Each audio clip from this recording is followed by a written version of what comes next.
Welcome to Beyond the Press Release, a production of Agoracom, in which we take the time to speak with small cap executives right after they put out important news. And today's executive, Shafin Diamond, has put out massive news. We're going to talk about that in a second. He's CEO of Victory Square Technologies. You can see that right behind him on the screen. Trading this on the CSC under VST for our friends in the US, VSQTF, and for our friends in Europe on Frankfurt, 6F6.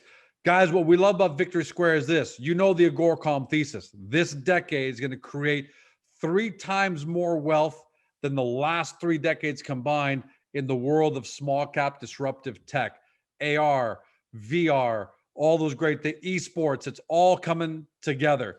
Victory Square, what it does is gives you, the investor, access to a basket of the best startups with maximum growth potential, especially for those of you who don't have the time to do all the due diligence, don't have the time to go find the public companies, let alone the private companies you'd never have access to anyways, but Victory Square does. More than just investing in them, they build, acquire, invest in these startups, then they provide the senior leadership and resources. So don't just write a check and go away. They actually bring it into the Victory Square family and help these companies grow so they're almost hitting the ground running, which is a great sweet spot. And like I said, their sweet spot is the cutting edge tech that's shaping the 4th industrial revolution. The press release we're talking about went out April 30th. Net income, 19.7 million, positive earnings per share, 30 cents for all of fiscal 2020. Shafin, congratulations, man. Welcome back. Thanks, George. Thanks for having us. Fantastic numbers. Before we get into some of the details about them, I want to talk more about the big picture. Is this the inflection year for Victory Square?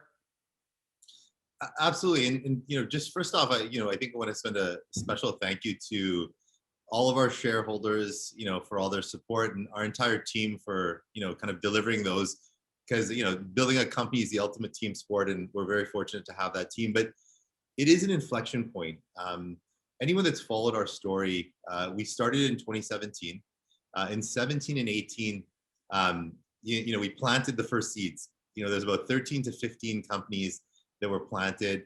Like you mentioned in your intro, our business model is to kind of, identify those disruptive entrepreneurs and companies, work with them. That process takes about 36 to 48 months until they're ready to monetize and scale. And so 2020 was an inflection year because it marked the 36-month point where some of the companies that had materialized had started to spin out. Case and Study, Fans Unite, and Victory Square Health, which were 2 big success stories from 2020. But going into 2021, we've got GameOn and Immersive, already ready and teed up to go. And inflection point is a key word because on a go-forward basis, not only do we have companies from that earlier portfolio that are going to be spun out this year, next year, and onwards, but we've also started to plant seeds for what's going to be harvested next. And we've talked about things in the renewable space and the genomics space, and so it's an exciting point. And I think investors should get used to these types of this type of performance and results on an ongoing basis. Yeah, in layman's terms, you're a farmer, your first crop has come in, it's a successful crop, and now you're in 3 years ago, people might have been saying, I don't know, Shafin's planting those seeds, is he going to grow anything? We're not sure. But now that you've had your first harvest, a great harvest, and you're planting again, and then you're harvesting and planting, man, this is how big companies like yours are built. Like you think about the traditional VC funds out of Silicon Valley, right? They got to wait for the first crop of winners to come in.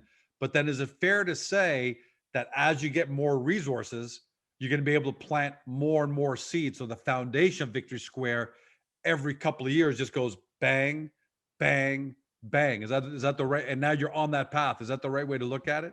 Yeah, and there's two things I would say. One, to your point, one of the benefits of VST is that there's just not one crop. We've got multiple, seeds and multiple crops planted. So it's not a one-trick pony. And that diversification for investors, including myself as the largest shareholder, is very, very important because, if one sector or one space comes under fire, we've got, 20 plus other companies in that. The other point I would say is we're hitting the VST flywheel. So those, the past 36 months, like you said, was building the foundation, building the infrastructure, building the ecosystem, building a brand in the market for investors. And now that flywheel is starting to kick in, and it started in 2020, where you'll start to see this bang, bang, bang, bang expansion of the business model and the results. And one other thing to note too is, as these first companies get spun out and unlock value, a couple of things happen. One, that value, and let's say VST selling off a position at a significantly higher valuation in some of those portfolio companies, we can reinvest to compound that growth, self-fund the business on an ongoing basis. And two, for shareholders, also we've communicated this, and this is the plan for this year is a share dividend, where investors start to realize not only how what the value proposition is, how VST makes money, but most importantly, how does it benefit me as a shareholder as this business continues to grow. So there are a number of things, from the fact that there's just not one crop or one seed, there's multiple ones, so you have that diversification. Two, the flywheel is in motion, and it started in 2020. It's going to continue onwards, and the ability to compound the growth by being able to self-finance whatever expansion Power we want to do. So yeah, and you're not just a net asset value play. It's not just a case. I like what you said there about the distribution. It's not just a case of, all right, George, we're really good at what we do, and the value of all our portfolio companies are growing, and that should reflect in the share price. You're actually giving a nice piece back to your current investors, right? absolutely. I mean, I think That's exciting. You don't see that very often in the small cap world.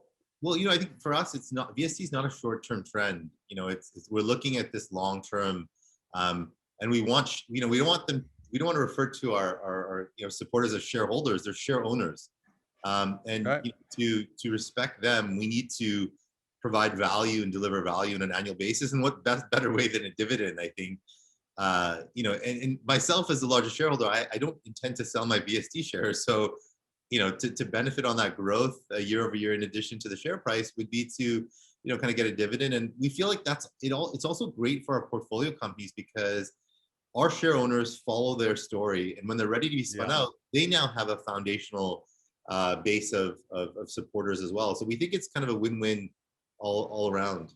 Yeah, and I pounded the table on so many years with so many previous clients saying, give something back to the shareholders a little bit, for their patience, reward them. Because if it's just always build, build, build, and someday, especially in the mining world, where they never get anything back, sometimes it just, the shareholders don't, I feel like share owners. I love the fact that and that's not just a planned word. So brilliant.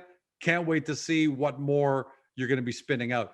Before we move into a couple of questions, remind everyone, because there are going to be new people watching now and listening to this because of that great result. That headline is going to grab a lot of attention. Remind people, we once spoke about your 4 pillars of what you invest in. You're definitely in what we call cutting edge technology, but what are your 4 pillars that you had talked about once where you really like to focus? Yeah, so from a pillar perspective, I think we referenced this 4th industrial, kind of revolution, and this is where you see innovation platforms that are going to dictate and disrupt the next, what we believe 10, 20, plus years. In the past, you would reference, the steam engine, electricity, even personalized computers, and see what the impact that had on, on all of our different business sectors. On a go-forward basis, we've kind of planted our seed in businesses where we define as next generation internet, in the digital health space, or what we refer to as the circular economy. So you're seeing companies that are in, so our portfolio is about 20 plus companies, but digital health, blockchain, cloud computing, IoT, augmented and virtual reality. Our mission for VST, so shareholders, share owners that can invest in VST in the Frankfurt, the US or Canada, are getting ground floor access to what we believe are going to be the next generation of tech giants.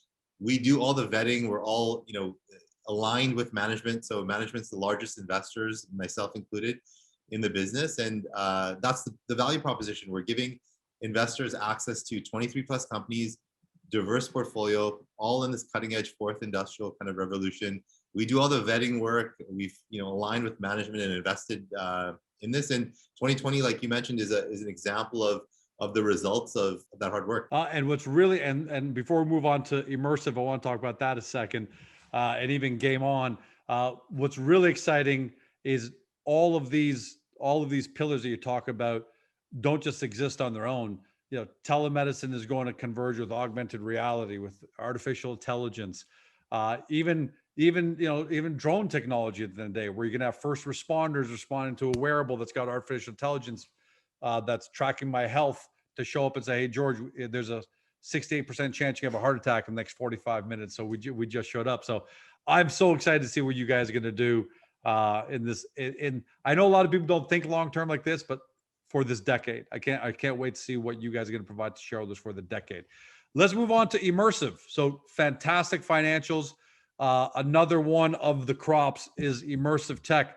You guys closed an oversubscribed financing there. What's going on with immersive? What's next steps as far as when do you think it's going to come to market?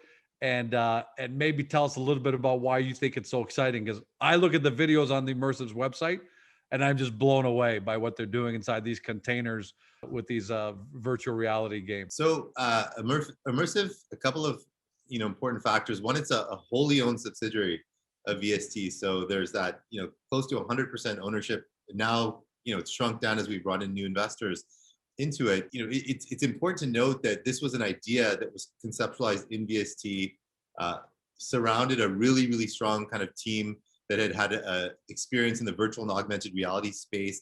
The company had previously built experiences for large, companies like Intel, eBay, ESPN. So smart team, validated product for large customers. They'd had $1 million of revenue growth year over year.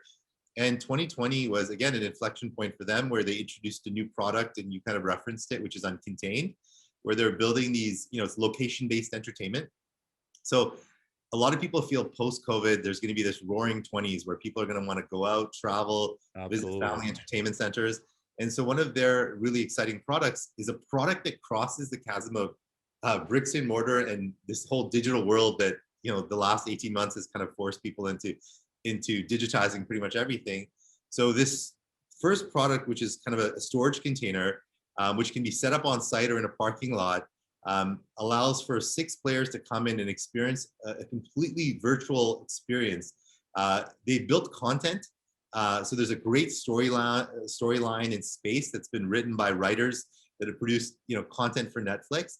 But what's exciting about this, in addition to this experience and the story and narrative that you're going into as a player with a VR headset and in VR, the unit itself has heat sensors, moving floors. There's haptics. It's as if you're going to a VR experience where you're walking around, you can touch, feel the scent. The entire experience basically immerses you into that environment that you're seeing. And what's exciting is, not only will you have that one experience, but you'll have multiple experiences. And this storage container, they've already started to, distribute and sell it to their, client bases that they sold previous product to. You'll start to see these pop up all over the US. It's a great business model in that the entire sector and space is significant, but there's a very, very basic business model in you deliver a unit, the unit has a certain cost, the company gets paid for that unit, and they make a reoccurring revenue model on a monthly basis on how well that unit performs. And then they update that container with new content. And I don't want to get too carried away, but there's a whole metaverse, concept attached to it. And the only way to get people, I know where you're going, and you almost can't do justice with words, right? Especially if you're listening by podcast, you have to go to immersive, IMMERSIVE tech, immersivetech.co to visually see what Shafin's referring to, because it just won't do it justice, right? So no matter how much you and I talk about it, but I see it. And let me tell you how excited it makes me. I've already started thinking about who do I know that runs real world operations and has a parking lot that isn't being used enough where we can drop these around Toronto, right? Yeah. That's how powerful I think this is. When's it going public? So they should be listed, I think, July-ish of this year. So I know the process has already started. Like you mentioned, they closed that, they wanted to do a small kind of pre-public round. There was a bit of demand, so they kind of, took a bit, some more money in, but July would be the listing date. But yeah, exciting. Check out the URL, check out the video. Like, I think, George, like you said, I think people will see, it'll do more justice than yeah, you have to see it, guys. You absolutely have to see it. But that's it again, for everybody who's watching at home. You wouldn't have been able to invest in this opportunity. You would not have been able to invest in immersive, no matter how much you loved it if you saw it. But when you invest in Victory Square, when you're a Victory Square share owner, right, you get to grow with Victory Square and immersive and those kind of investments, which I think is fantastic. Another one, you put out news about an LOI to invest in a renewable energy company, Stardust Solar. Yeah. Now, devil's advocate, solar seems like a pretty crowded space. So what makes Stardust so unique, so different? So there are a couple of interesting things about Stardust. One, the founder of Stardust was a founder that VST had worked with in the past, Mark Tadros, and had success with in the fantasy sports space. So really positive experience first go around. So we know whom we're working with, and we know what the capabilities of this founder are. But like you said, the space is, there's definitely a lot of players going into that. But again, we look 10, 20 years out. Renewables is not going away. We're in the first inning. It's going to continue to grow. What's interesting about what Stardust has built is that they've built an ecosystem. We like these ecosystem type businesses. So by ecosystem, they've got training schools on both the west and east coast of Canada. So they've trained over 2,000 solar installation professionals in Canada alone. So what that does is that allows us to have access to the next generation of solar installers based throughout Canada. The second step is all of those installers or solar professionals that come through their schools source product from them. So now they're also selling product to built-in customer base. Yeah, so there's a revenue and margin model on both of those two elements. The third is all of those people that go through can franchise, have a buy into a Stardust franchise, which they've already started to do, around Canada, which is another business model there.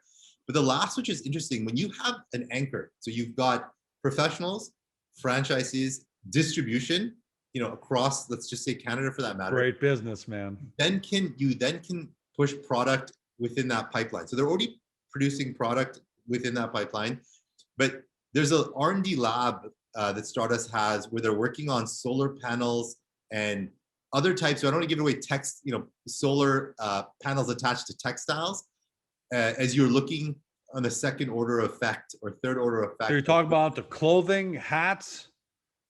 Clothing, hats. They're I don't want to give it away because there's some really, really interesting projects, which was what we really were interested in when we looked at that venture. But again, sector renewable, which is not going away. Very, very good founder whom we've had experience working with, and they've built infrastructure. So they've got the schools on both sides of the country. They've trained professionals. So they've got over 2,000 connection points within just Canada alone. So we're going into the US very shortly. They're already servicing product within that pipeline, setting up franchises. And now this R&D lab that we've been looking at with them, there's some interesting products that we want to kind of be a part of, which we think are going to be game changing. So for all those reasons, it's going to be something we're excited to share more of as that story kind of continues. Yeah, I absolutely love that model. They're training them, then they're turning them to customers, then they're maybe even turning them into franchisees.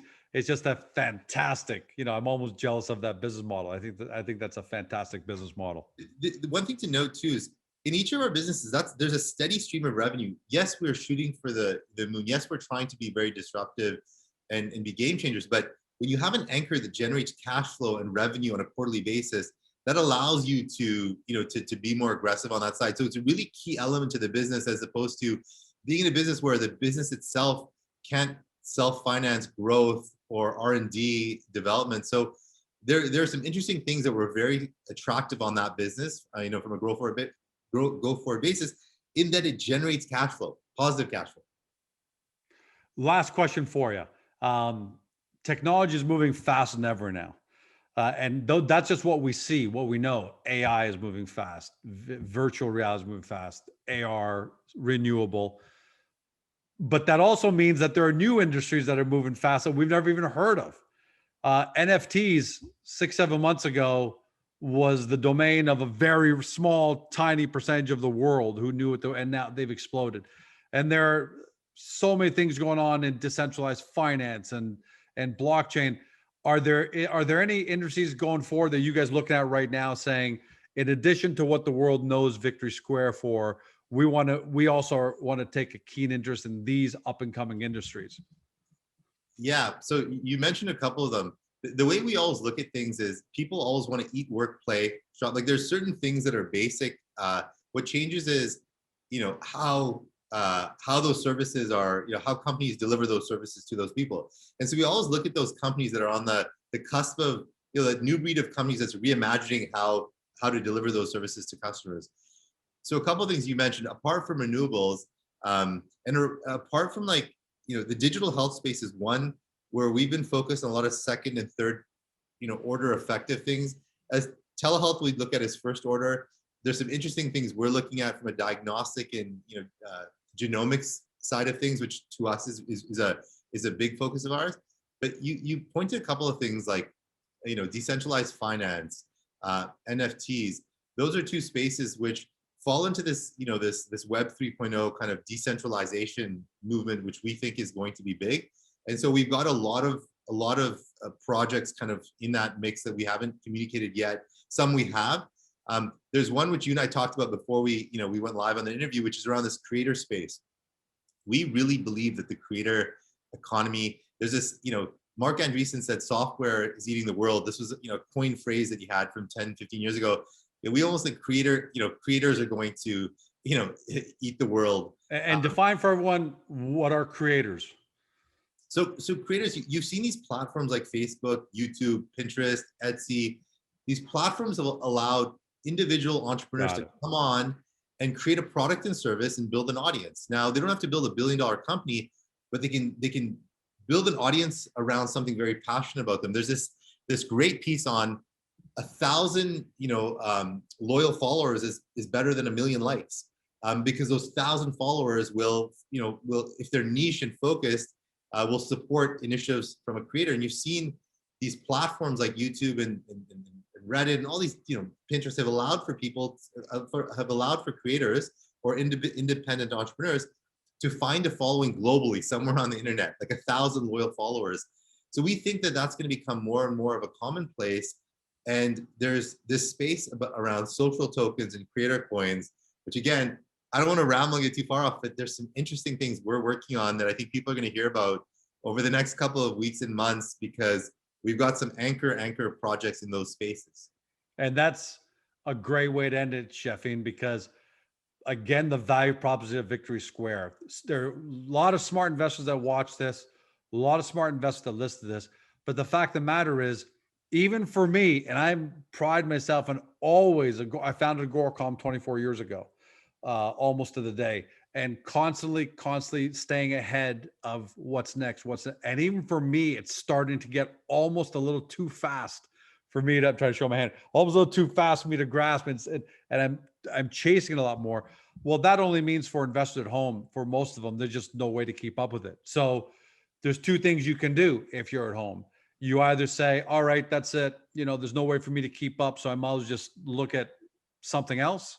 Or you say to yourself, I know that this next phase of disruptive tech is going to be bigger than anything that's ever come across the face of the planet history, and I can't keep up with it, but I'm going to keep up with it through Victory Square. I'm just going to invest in the company, and then I'll benefit from that. We can't tell you to do that for everybody at home. We're not telling you to do that.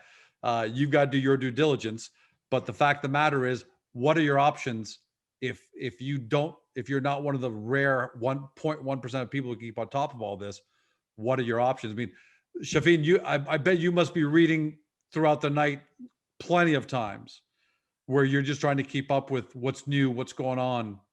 Even for myself and for our team, it's like you said, it's very hard to keep up. I think for us, again, building an ecosystem, the idea of a team, in having those resources that specialize in those different sectors, so that we're not missing out. We're getting access again to some of these, top minds and top in these top sectors and spaces. And again, as an investor myself, this is the idea. Like you pointed out, investors can get access. They don't have to miss out. They get access to a diverse portfolio of all of these emerging things. So we'll do the job of keeping up to speed with everything, and we'll share it with our share owners, so that they feel a part of all of those sectors that we're a part of. And there's management alignment. Like as the largest shareholder, I'm putting my money, where my mouth is, and I'm incentivized for this to do well. We're incentivized for this to do well. So, again, this diverse portfolio and access really allows people to not get left behind. And again, like you said, technology is moving at such a rapid pace, so it's hard to keep up. And for everybody at home, more than just lip service, it's not just Shafin talking his book. The company announced April 30th, record net income, 19.7 million, and positive earnings per share of 30 cents for fiscal 2020. They're not just talking the talk, they're walking the talk. They're walking the walk. Shafin, thanks so much for joining us. Can't wait to have you back on, because we're going to be talking about GameOn pretty soon, immersive, and even more, seed planting that you guys doing and harvesting. You're now in seed planting and harvesting mode, and can't wait to have you back. Thanks so much, and thank you for everyone for tuning in. For everybody at home, you've been watching or you've been listening by podcast on Spotify, Google, Apple, your favorite podcast platform. To Shafin Diamond, he's CEO of Victory Square Technologies, trades on the CSC under VST. For friends in the US, VSQTF. And for friends in Europe on Frankfurt under 6F6. Your job now, you've heard everything. There's no way that you don't think it sounds exciting, that's for sure. But you got to do your due diligence. Step one, get over to Gorecom, get to the VST hub, take a look at the profile section there, because we know it's not just a simple technology company, it's a conglomerate of many cutting edge technology companies. We've got it really nicely laid out for you to get a big picture understanding. And then from there, link over to the Victory Square website. That's where you do your real deep dive, and you get some powerful information, powerful visuals there. And that's how you do your due diligence. Do it. Make sure of it. Just don't say a year from now, 2 years from now, 5 years from now that we didn't tell you so. Have a great day. See you next time. Thank you.